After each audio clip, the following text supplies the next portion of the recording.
Hello friends, আমি যমুনা। আজকে তোমাদেরকে নিয়ে এসেছি পুরীর আলারনাথ মন্দিরে। এই আলারনাথ মন্দির খুবই প্রাচীন একটি মন্দির। পুরীর মন্দিরের থেকে 30 কিলোমিটার দূরত্বে এই মন্দিরটি। চলো তাহলে একটুখানি আমরা ভেতরে ঢুকি। দেখো, ওটা হচ্ছে মন্দির। এই দেখো, মন্দিরে ধীরে এগোনো যাক তাহলে। চলো। এই মন্দিরটি কিন্তু পুরীর মন্দির তৈরি হওয়ার 200 বছর আগে তৈরি হয়েছে। দেখতেই পাচ্ছ কত সুন্দর মন্দিরটা। এই দেখো প্রভু আলারনাথ। চলো, এখানে বসার জায়গাও আছে। অনেক বড় মন্দিরটা। এখানে গণেশের মন্দির আছে, লক্ষ্মীনারায়ণের মন্দির আছে। দেখো,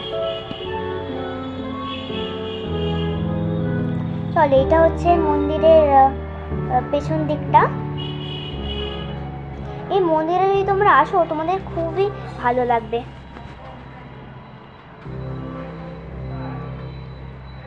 দেখো কি সুন্দর, উপরে পুরীর মন্দিরের মতো পতাকাও আছে।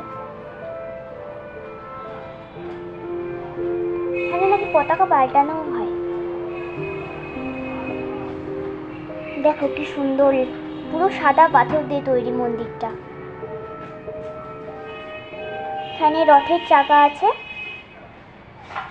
দর্শন করো তোমরা রথের চাকা। এই দেখো রথের চাকা, এটা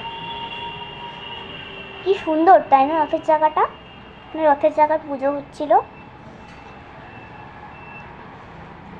দেখো, মন্দিরটা কিন্তু খুবই পরিষ্কার পরিচ্ছন্ন। দেখো, এটা আমরা একটু দূর থেকে দেখাচ্ছি, কি সুন্দর লাগছে দেখতে তাই না মন্দিরটা।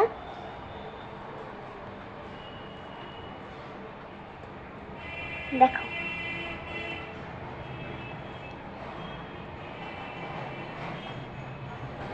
এই দেখো এখানে প্রভুর ভোগ। এখানে কিন্তু প্রভু ক্ষীরভোগ পায়, আর আমরা পুরোহিতকে বলে ক্ষীরভোগ পেয়েছিলাম।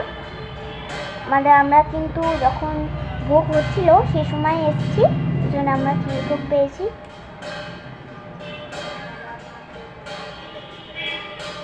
এই দেখো আমি প্রসাদ পাচ্ছি।